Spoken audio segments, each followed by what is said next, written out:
Okay, today we're playing a game on the Horizon Lunar Colony. The average SR of this game was 2,515, and we will be playing about half the game as Roadhog and about half the game as Zenyatta. And our current team composition is D.Va, Roadhog, McCree, Pharah, Zenyatta, and Moira.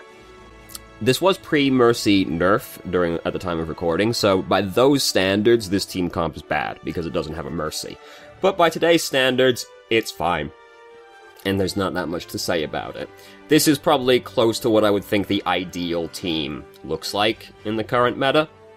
But, you know, the nerf happened like 2 days ago, so let's give it a minute, you know, to like see what happens.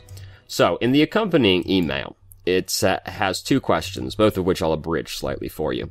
The first question is basically, I'm bad at the main healers, I'm acceptable at Lucio, but I think Zenyatta is my best healer. Should I have picked Lucio instead? I am of the opinion that, like, your personal skill with a hero is more important than anything else, basically. Because even if a hero is theoretically better for you to play, if you don't know how to play that hero well, or you're not confident playing that hero well, you're not going to leverage them to the full extent of their abilities anyway, so you're usually just better off playing what you can play. Now you can take that too far. Like, if your whole team is 5 DPS, pick a healer. Like, even if you're bad at a healer, like, you gotta pick a healer, right? Like, you gotta do it. But, assuming things are relatively, like, sensible still, I think personal skill matters more. Now, but if we're gonna talk about it, like, team comp-wise, which is the most sensible place to approach it, like, if you're talking about which off-healer is better. Lucio is very rarely a bad choice, but he might not be the best choice, so he's kind of just always okay. Zenyatta also is always just kind of okay, but he is weak against certain things. Dive comps, for example, he's not very good against. Still better against them than, Ana, though, on average. Anyway, if we look at our team comp right now, we have no dive on it, really, except D.Va and kinda Pharah. Lucio, in my opinion, is best played with a dive comp. He doesn't have to be. Like, speed boost is still very good, and, like, you don't need to be a dive comp to benefit from it, because you can still use it to reposition quickly, engage, disengage, just get around, choke points faster, stuff like that. So you don't have to play Lucio with a dive comp. But I do think he is best played with a dive comp, and we currently have, like, nothing resembling a dive comp, right? Like, you're gonna go in with D.Va and Pharah, maybe. It's not quite the ideal, because, like, Lucio, to me, is at his best when you're going in with the Winston and the Genji and you're just running a fucker down, right? To me, Zenyatta makes more sense because I look at this team comp and I think this team comp is very heavily reliant on picking people off, right? Like, Pharah picks people off, McCree picks people off, Roadhog picks people off, D.Va can pick people off, right? And Discord Orb just makes it easier to pick people off. Speed Boost also does, but Discord is better for, like, picking people off with this comp, because we're more long-range picks, right? And Discord is better for that. Also, if we look at the team, we can still pocket Pharah. We're not as good at pocketing Pharah as Zenyatta as we would be as Mercy. But Zenyatta's Harmony Orb is still 30 health per second. Like, that's probably enough for Pharah. As long as the Pharah doesn't do something stupid, that's probably perfectly fine, right? We can support D.Va, because Roadhog, what am I talking about? Zenyatta can heal people out of line of sight for 3 seconds, which is a bigger deal than it sounds like it is, right? And then we can pocket Pharah. We can heal Moira, because Moira tends to, like, go in. We can heal her from really far away. We help Pharah pick people off. We help McCree pick people off. We help Roadhog pick people off. Stuff like that. So to me, Zenyatta makes more sense, team comp-wise. And I also just think that Zenyatta is a little bit better on Horizon, but that's more personal preference than anything else. So the other question in the email is basically, the person who's currently playing Moira on our team changes to Winston later. And then we see on the tab screen, 45 seconds later, roughly, that we've taken the gold healing off of them. And the question is basically, is the Moira bad because I took the medal off them that quickly, or is, like, 45 seconds at most a reasonable period of time to have made up the difference? And the Moira is probably bad. Don't get me wrong, like, Moira can put out very big healing numbers, but this is the thing I kinda hate about the way that Overwatch, shows you your stats, because there's no scoreboard, all you see is your medal, and that's it, right? Like, it gives you a really bad barometer for, like, what the stats actually mean, and what, like, average stats you can expect from people are, right? And this is why people end up with these really, like, slanted opinions on what their stats mean, right? Because the Genji just sees, I have golden limbs, therefore I'm the best at killing people. Even though Moira very easily gets gold eliminations because she does a little bit of damage to everybody during a team fight and gets an elimination for everybody involved, right? This is how the Bastion ends up going, oh, I'm the best because I've got gold damage, but like, I lost the game, which is really weird. I can't imagine why that might happen, right? It gives people a really bad impression of like what their stats actually mean and what to expect. The first and second place in any stat is usually very, very close to each other, right? Like if you're playing a DPS and there's another DPS in the game that's like, you're both of roughly equal skill, you'll trade gold and silver damage back and forth like constantly throughout the game. And even in terms of healing, even with a main healer and an off healer, gold and silver is not actually usually that far away from each other. And on paper, it doesn't make any sense, right? Because it's like, Moira's a main healer, Zenyatta's an off healer. Moira does more healing than Zenyatta does, so she should be miles ahead of him. Usually not true. Usually like 1,000, 2,000 difference, actually. And the reason for that is Zenyatta's always doing some healing ambiently, right? Like you just put Harmony Orb on somebody and that's always there healing somebody, right? And as long as you're putting it on somebody who is actually like taking damage, which hopefully you are, hopefully you haven't just put it on the dude who's fucking on the other side of Narnia, never getting hit, right? Like hopefully the person you put it on is taking damage. You're always just ambiently healing 30 health in the background per second. So you're always building up this amount of health. Moira doesn't spend the entire game healing people. And you want to let the healing over time do as much healing as possible, which is 50 health over 3 seconds, which is a lower healing output than Zenyatta's Harmony Orb is. And Moira isn't always doing it either, because Moira has to do some damage as well. And like, you know, she holds it over people, which does more healing than Zenyatta, blah, blah, blah. But it all kind of evens out in the end. Like, she isn't just sitting there constantly healing somebody. So even though she does more healing, she isn't constantly doing it, like Zenyatta usually is, right? And then there's the other important element that Transcendence is a very fucking big amount of healing. It's 300 health per second, and you're usually using it because you're healing a lot of people or somebody's using a threatening ultimate, right? Like the Reaper starts spinning next to your whole team, you use your ultimate, and then you're just healing everybody for 300 health per second around you, and your stat just goes boop, boop, boop, boop, boop, boop, boop, boop, boop, boop, boop. And that's why Zenyatta ends up being close to people in terms of healing. It's not actually that unusual for Zenyatta to have gold healing, even if he's with somebody like Mercy or Moira, because Transcendence is such a big amount of healing that if he gets to use it frequently and he uses it well, he will beat the other healer because it's such an insane amount of healing. So this is a really rambling and, incoherent point, but the point is, you and Moira were probably not as far apart from each other as you think, because even though on paper, just looking at it, it doesn't make any sense. When you actually think about how people operate in the game, it tends to even out to be roughly equivalent. This is why we really need a fucking scoreboard, but Blizzard's never gonna give it to us. Because they'll be toxic. Have you fucking seen the community? Obviously it doesn't matter. People are going to be toxic regardless. If he's an asshole, he's an asshole. You taking the scoreboard out ain't going to do anything. It just makes it so people are ignorant and an asshole at the same time. Which is the worst possible combination. Anyway, so 45 seconds at most, to be fair, probably didn't take 45 seconds, is probably not that unusual to take it off of Moira, honestly. The Moira is probably bad at the same time, don't get me wrong, because people tend to be quite bad at Moira. But it's not as unusual as it might immediately seem. The one exception to that is that Lucio does tend to be drastically lower than the other healer. And that's because Lucio is meant to be on speed boost as much as possible, right? Like, Lucio is not picked because he's a healer. He's picked because of the utility of speed boost. So Lucio does tend to be, like, drastically lower than the other healer, but everybody else tends to not be that far apart from each other, actually. Because Transcendence is a fucking lot of healing. So, hopefully that answers your questions. That was really rambling and incoherent. We're just going to start the game right now. So we're attacking Horizon first, and this is the Zenyatta section.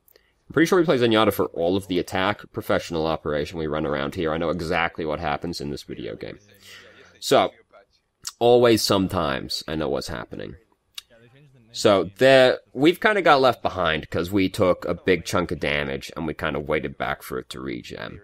And why did we take the big chunk of damage? We just took it as we were coming around the corner. This is why I hate coming around this corner. Like, it's way easier to go around the left-hand side. There's just, like, you don't get shot like this as you're coming around it. It's just, like, not the way most people go by default. So we're kind of getting left behind by our team. But it's okay, we're playing Zenyatta, so we're a very long-range healer.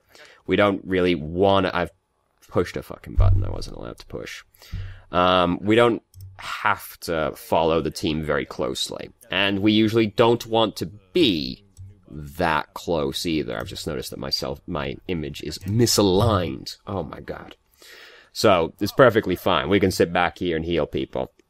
So, Moira got fucking murdered, which is very sad. We're kind of like moving in and out of cover in the worst way possible, because we always just like move out and get chipped right before our regen starts kicking in. So we just spend like the maximum amount of time possible not healing, when like we can just sort of like put it on Harmony Orb on somebody, sit out of the way for half a second, fucking fly. It's the middle of fucking winter. It's like minus fucking 20 degrees outside right now, and there's still fucking flies around here. It's unbelievable. Anyway, we could have just, like, set the Harmony Orb on somebody and waited out of the way to heal. We spent a lot of time, like, being wounded, which we want to avoid if at all possible. We're playing Zenyatta. They don't need any help killing us. We don't need to make it easier for them. We're currently in a very bad position for Zenyatta as well, because we're currently very deep. Very easy to get collapsed upon right here, because the enemy team is right fucking there. We're right next to the point. And Zenyatta, easy hero to kill. No mobility. We don't want to be, like, that far out, basically. We should never be, like, the one that's furthest up. Somebody's always got to be between us and the enemy team, because we're playing Zenyatta. We're scared of people. We don't want them to be anywhere near us, because we're a floating cube as a character. We're easy to kill. We don't need to make it any easier for them. I do know you generally play tank heroes. I find there is a tendency for people who main tank heroes, when they play any other category, they're always positioning way too aggressively, because it's what you do as a tank. But now we're playing Zenyatta, we gotta be far back. No fall off on our, weapon, as long as you're far enough away, as long as you're close enough to put Harmony Orb and Discord Orb on people, you're inside your effective range. You want to be as far back as possible.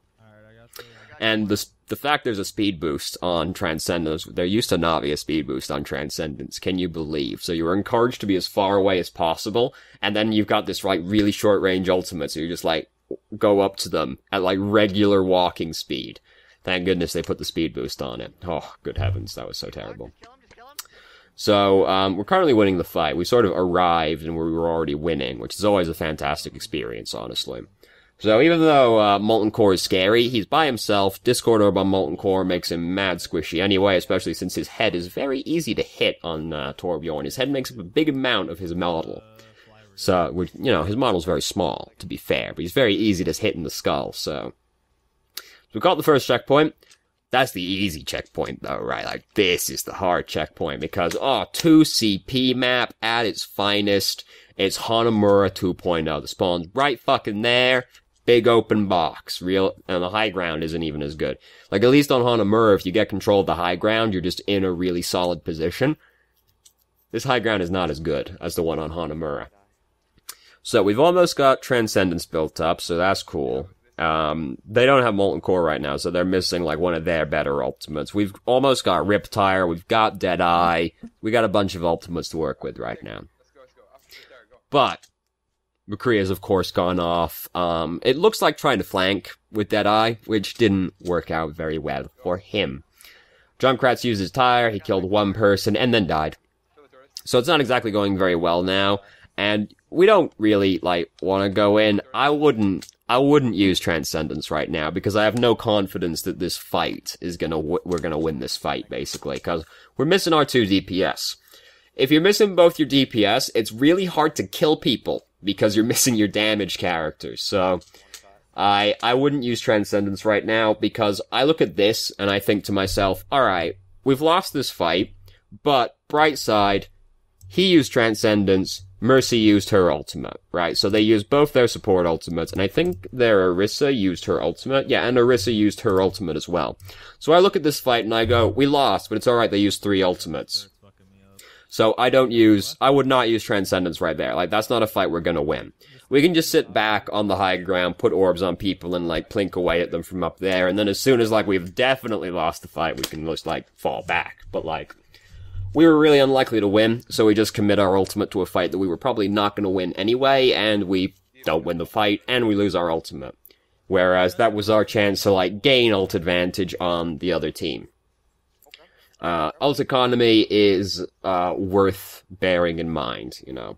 If they use their ultimates, you don't use your ultimates, you come back with more ultimates, it's really fucking easy to win the fight, because this game is kind of based around ultimates.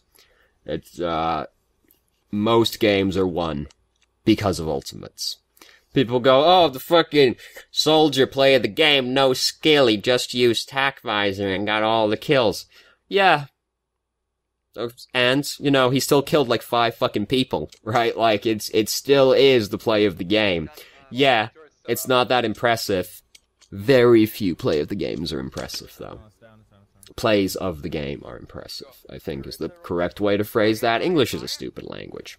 So here's where us using our ultimate earlier was a big deal, because we couldn't use it to null out that graviton right there. Now, granted, as we can see, it's still going pretty well, even in spite of that. But, you know, your team gets caught in a graviton, that can very easily be the moment you lose the fight. So us not having Transcendence for that fight right there could end up being a big deal. Or we could use it there if we didn't use it for the graviton, blah, blah, blah, blah, blah. The moral is, we almost won this fight.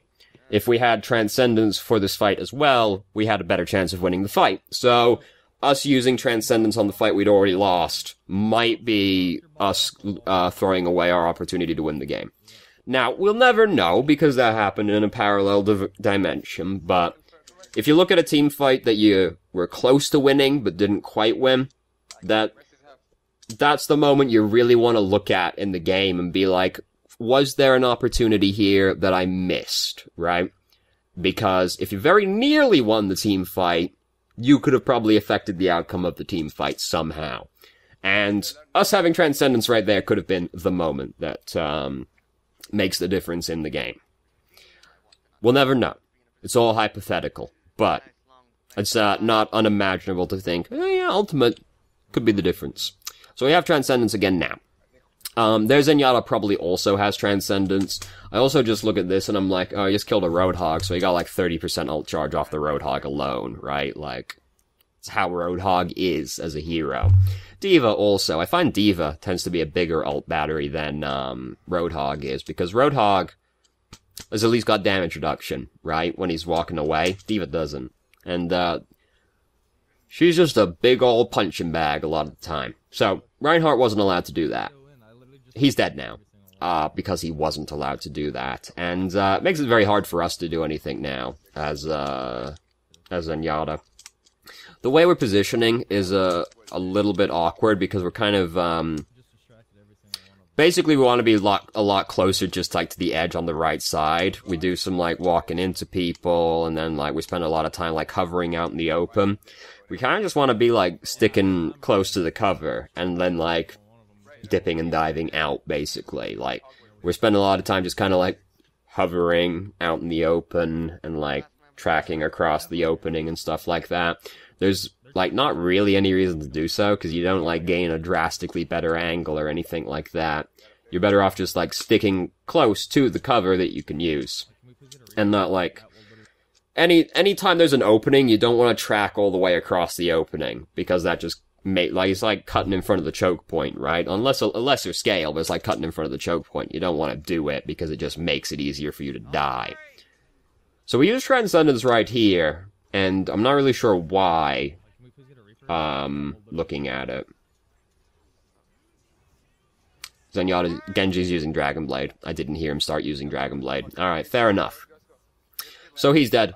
Zarya is also dead. Great start. Junkrat's dead. Zarya's alive again. Bad second part. It's alright though. D.Va's ult, not that good. Orisa ult, not that good. We've got a bunch of ultimates. Like, we came into this fight with a lot of ultimates. Mercy is using Valkyrie. This is the old Valkyrie, which is, I would like to win the team fight now, please. And then we get dove upon by Genji. This is the thing with playing Zenyatta, is that because you are far away from your team, just naturally, you have to make sure you're not too far away, that you can't be helped. And you have to be very, vigilant and watch for people flanking at you. We know they had a Genji, and we have to, be constantly looking for him, because Genji is probably gonna kill us if he gets on us. The Genji's gonna have to fuck up to die, right? So we've gotta be, looking for him constantly, and then you don't want to be so far away that your team can't help you as Zenyatta, because you do want to be as far away as possible, but you still need to be close enough to your team that you can get help if you need it, because if a Tracer or a Genji is on you, you will probably need them to help you. So if you're looking around, you see Genji or Tracer coming for you, you start getting a little close to your team so that they can help you. Or you just try and put your team between them and you if possible, but the positioning on the map might not always make that super easy to do. So we've got a minute left on the clock right now. We're not going to get up to build up another Transcendence in time for this team fight in all likelihood, and this is the last team fight we're going to get. Theoretically, we could get 2 team fights, but we'd have to commit, die very quickly, and regroup very quickly. So this is the last fight we're going to get right now. Genji's coming in with Dragon Blade, but it's alright. He didn't really do anything, miraculously enough, despite several people dropping low. So now, we don't have Transcendence for that. It's not as feasible for us to have Transcendence for this team fight, though, so it's just kind of one of those moments where you look at it like, shit, I don't have Graviton for that one. The other one, we could have very easily not used it during the last team fight and had it. But right here, less obvious on how we could still have the Transcendence. Because the last use of Transcendence was to cancel out Genji's Dragon Blade, which is a perfectly valid use of Transcendence. So we're gonna use it now, just because, basically basically just because we're in the team fight, I'm assuming, because, nobody's really using an ultimate right now. Right? Unless I didn't hear it.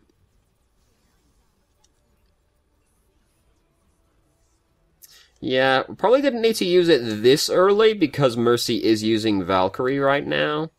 No, wait, that's the enemy Mercy Valkyrie. Right, what am I fucking thinking? So it's probably still a little on the early side, because, nothing that drastic was really happening yet. It would be better to use it a little bit later during this fight. Because we sort of used it, right at the start of the team fight. Transcendence isn't really the ultimate that you want to use right as soon as possible, usually, because it doesn't actually last that long. So, better to leave it a little bit later into that fight than it was to use it right there, because nothing too drastic was happening just yet. Though, I still think that, the big moment was using Transcendence on the fight we lost, and then the next team fight almost won, didn't quite win.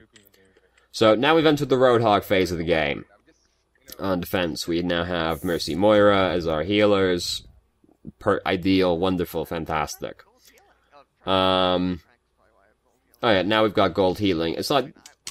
That number is not even really that high, to be fair. For an entire first round on a 2CP map, that number is not, that not that insane or anything, so I wouldn't be too surprised if, you and Moira were just, pretty close anyway, and it wasn't that hard to take it off her. We already talked about that. So here comes Genji. This is one of those games where you might consider just, picking Winston on defense to begin with, because they had a Genji the entire round on defense. That's one of those things. If they're defending with Genji or Tracer the entire time, they're going to attack with Tracer or Genji. It's just one of those things. So this is one of those games where, maybe you just pick Winston out of the gate anyway, because they'll probably pick the Genji again. But but Roadhog is just also one of those heroes very rarely bad. He's still good against flankers, He's good at defending, generally speaking, as well. He's good at against dive heroes, so, it's not like Roadhog's a bad choice or anything. It's just, it's maybe one of those games where you think to yourself, oh, they probably got Genji, so maybe I'll pick Winston. So they're currently going in right now. We picked a Mercy, which is fantastic. Now they're left with just Anna, which is terrible news for them, frankly, and then Anna dies as well. They, executed that fight very poorly, and it went very poorly for them as a result. Sometimes it is just that simple. Shadow Claire is a very strange name to me, because now I'm just picturing some kind of Persona Resident Evil crossover, which would be really weird. Mind you, both game series are already weird, so perhaps it wouldn't be that much of a stretch. So, anyway, we've almost got the Rudy Tooty Whiz Bang Shooty built up, which is not a fantastic ultimate generally, but is good for defense, because it is, I would like to not have this team fight, which is always good to have on defense. Roadhog, I think, is always better on defense than he is on attack, just because his ultimate has more defensive applications than it does offensive applications. Not to imply Roadhog is a bad attacking hero or anything like that, because of course that's not true. But I do think Roadhog is better at defending. Also, hey, Winston's here. Most commonly played as an attack hero. We counter him as Roadhog. Now we're gonna use our ultimate basically as soon as we fucking get it, which is fair enough because this fight's starting, and honestly the team fight is like kinda scary. Fair enough.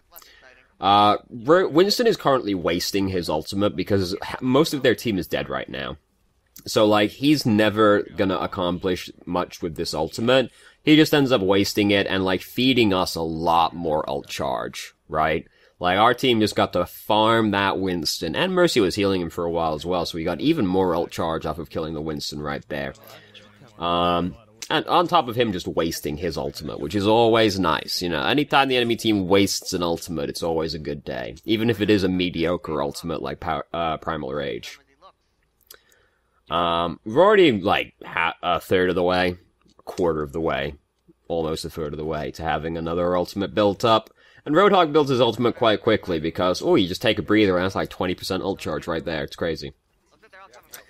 Orisa's put her ultimate down, like, a little bit early. The team fight hasn't really started yet, and they can kind of just wait this one out for the bongo to go away. And then engage. But, the bongo is an ultimate that's very difficult to use well, to be fair, so we won't hold it against her that much. Only a lot. So, did he start using his ultimate right there, right as he got fucked?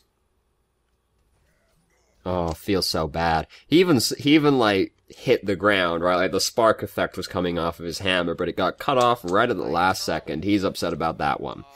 Unfortunately, we are immediately made purple, and he is immediately nano-boosted, so we're like, sick, interrupted him, oh, fuck. And then he just starts hitting us, then we're purple, feels bad. Mercy has died right at the start of this fight as a soldier, and there's basically nothing we can do to turn the fight around at that point. It's out of our control, essentially.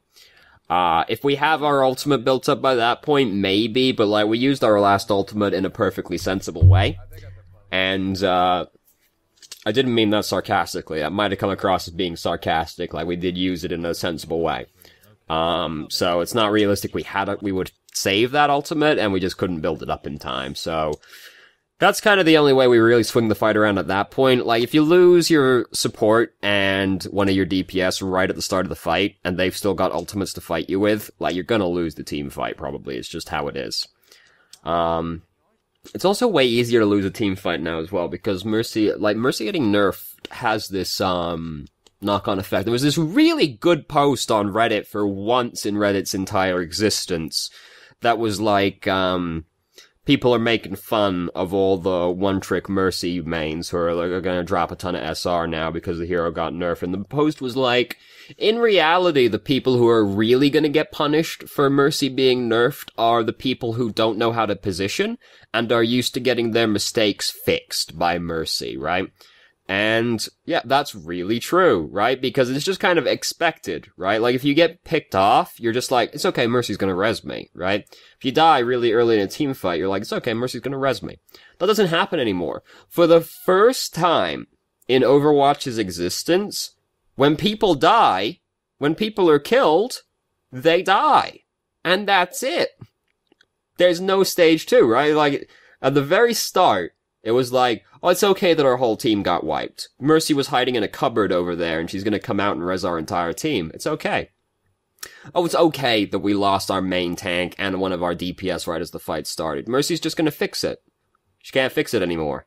When they're dead, they stay dead. Deaths are actually punishing now. Isn't that a fucking terrifying thought? For the first time in Overwatch's existence, deaths actually mean something. I also do theorize that this has the effect of making dive comps a little bit worse, because the easiest stage to die during a dive comp, is when you're initially engaging the fight, which is also the point where Mercy is most free to revive you and fix that mistake, right? Like, you fuck up the initial dive, Mercy just goes in, reses you, you get to try again, and you're already in position now, right? So dive comps are harder to execute now as a result of this as well. And just generally, deaths are more punishing, because now, you see somebody gets picked off, and that's it. They're picked off. They don't get rezzed suddenly, right? Somebody dies right at the start of the team fight, they just dies. Fuck, the team fight's so fucking easy now, because that person died. It's such a liberating feeling to engage a fight and be killing people and be like, there's no possible way this gets taken away from me. But it does mean that, yeah, it's not the Mercy mains who will actually suffer. It'll be the people who are used to having their mistakes fixed that are gonna have their, that are gonna find that, fuck, I'm not as good as I thought I was. Just Mercy making all my mistakes go away made it seem like I wasn't that bad. Anyway, huge tangent. It's alright. It's how we operate round here. I'm not interested in concise, salient points. No, no, no. I like rambling, incoherent nonsense. Which is the kind of content that I enjoy watching, and they say you should make what you would watch yourself. So, we've started using our ultimate, maybe a little bit early, because I find it's better to use the Rudy Tooty Whiz Bang Shooty when the enemy team are actually, like, initiating a fight, and then you just say no to them. Here, they're kind of just hanging out doing their own thing. And it's kind of hard to, like, pin anybody in a position and kill them right there. And, like, shoving Reinhardt off onto the objective right now doesn't make that much difference, because our team isn't gonna punish the Reinhardt super quickly, so we probably could have held the ultimate for a little bit longer to use it to actually, like, stifle a push that they attempted to make, rather than, like, essentially engaging the fight with it. It's, not so good at that. And then we get caught in the Graviton. The fight generally doesn't go super well. Mercy was trying to res Junkrat right at the start of the fight, so we were not super great when it started off, and then they used ultimates on us, blah blah blah blah blah. Really, we should change to, D.Va right now, because D.Va's a really good stalling hero. Because she's hard to kill. Oh, that person was already playing D.Va. Disregard. Never mind. Somebody faster still than Roadhog. Roadhog isn't a super great stalling hero. He can be if the enemy team is bad, but any play that, depends on the enemy team being bad is not a good play. So here's Genji getting play of the game. Mere moments ago. I remember it like it was yesterday.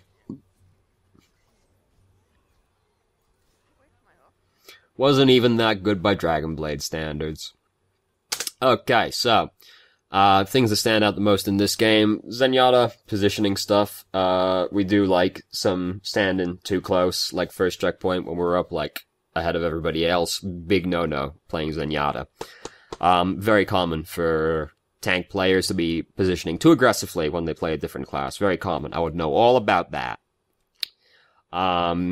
The big moment to look at, I still think, is the ultimate, but we've gone over that point like 1,000 times already, so let's not do it 1,001.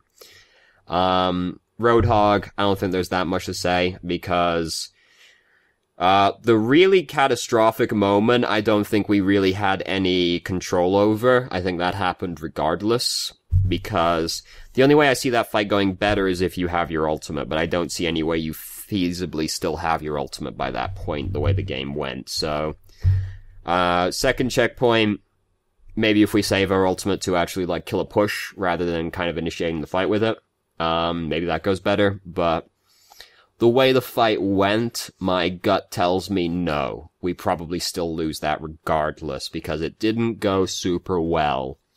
And it's hard to imagine Roadhog's ult being enough to tip it anyway, seeing as his ult is average at best. But anyway, so, thank you very much for watching if you did. If you have any questions, feel free to ask. I'm more than happy to answer. If you felt I answered your questions from the email inadequately, please let me know, and I'll try to expand further. And I hope you found the video helpful.